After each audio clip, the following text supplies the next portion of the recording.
So when you look at this thing called life, it's about transformation. It's about disruptions and about miracles, because you have miracle working power. Don't judge where your situation is right now. Don't judge your circumstances, even if you don't have any evidence to the contrary.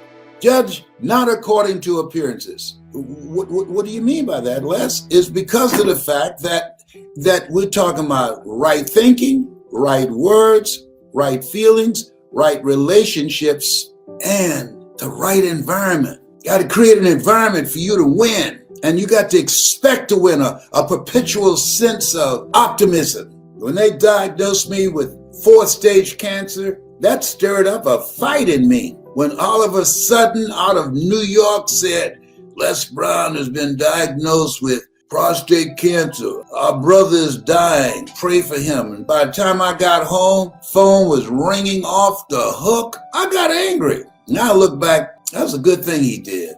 You know why?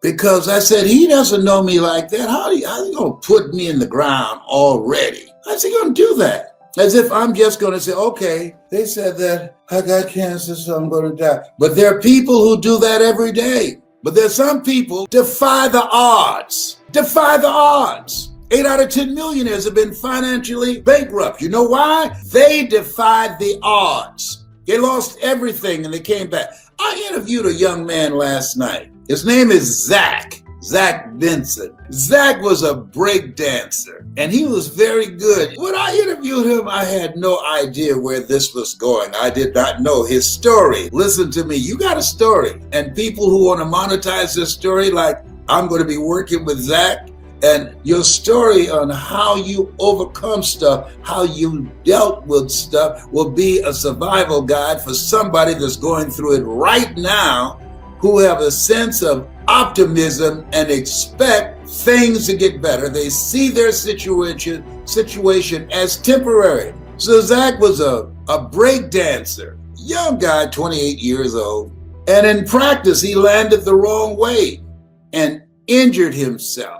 And it was severe, but he did not want to disappoint his fans or the promoters. And he tried to dance anyhow. And that only lasts for 47 seconds. You'll see in the interview. Guess what he did? And I want to walk you through this process. He had to rethink his life, because that which he loved to do, that which he did very well, that which he thought would take him into the future and be his livelihood, was taken away. That's what coronavirus has done to a lot of people, to their businesses, to their jobs, to their dreams, taken away in a blink of an eye. And a friend of his called and made a suggestion to him. I believe in angels. When I lost my job at the radio station, at WVKO radio station, when they fired me, a gentleman came to my house named Horace Perkins with a list of names on a petition and said, Les Brown, you've been fired off the air, but people love you. You ought to run for state representative. People will come out and vote for you. I would have never done that. I didn't even think about running for office.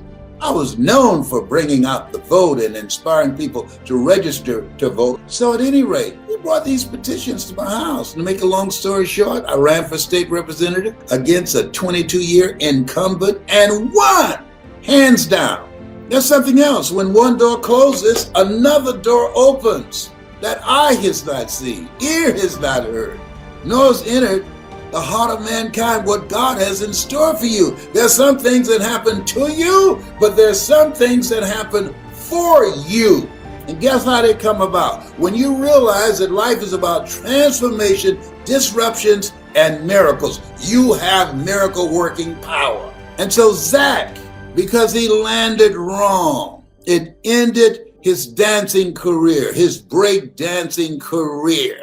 We're both adopted, so we felt connected. And somebody made a phone call to Zach and said, you know what, I'm looking at something called Instagram. You ought to become involved in this. There's some money up in there. Now, here's something else. When something happens to you and interrupt what you are now doing, you can make a decision, you know what, I'm going to still find a way to win. And that's a good thing. I could have found a way to stay in radio, but I didn't. I decided to take another route, another path, and become a state legislator. and was very successful.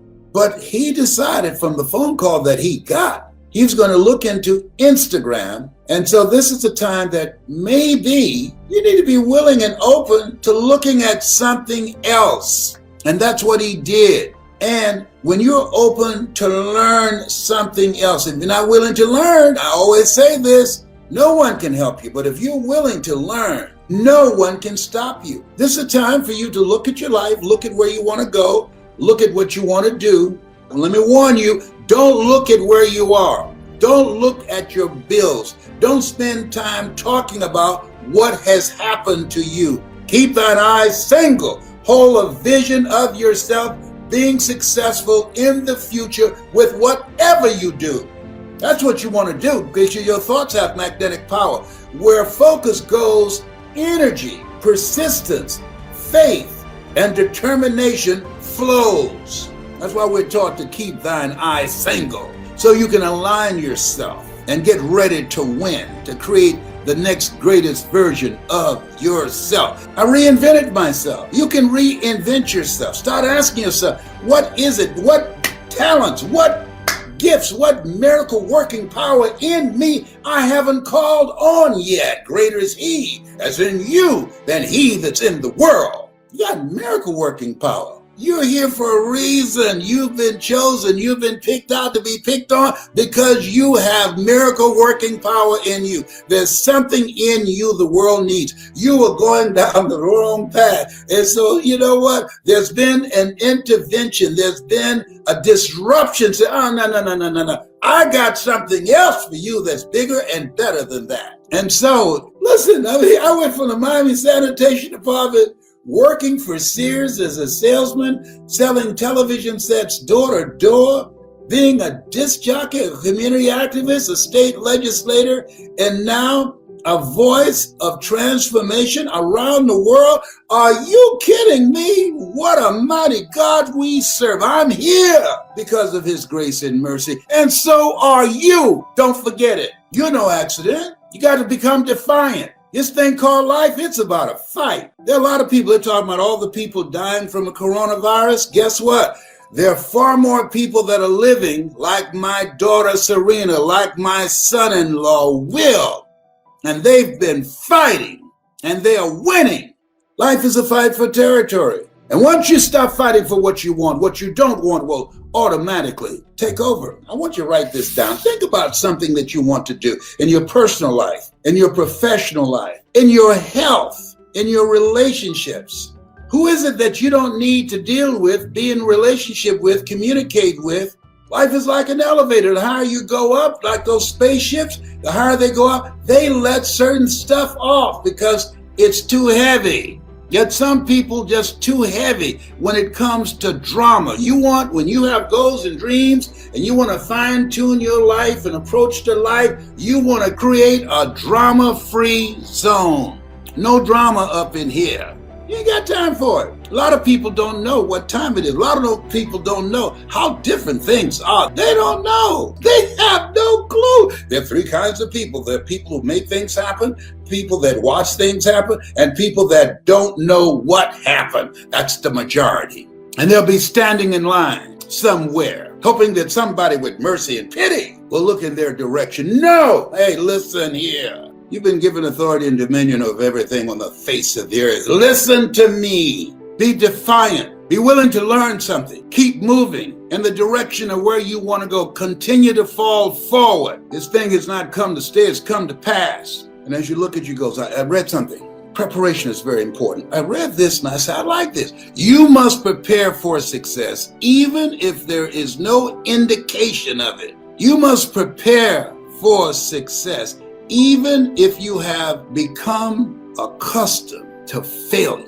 You must prepare for success if nobody nobody in your life have ever achieved anything.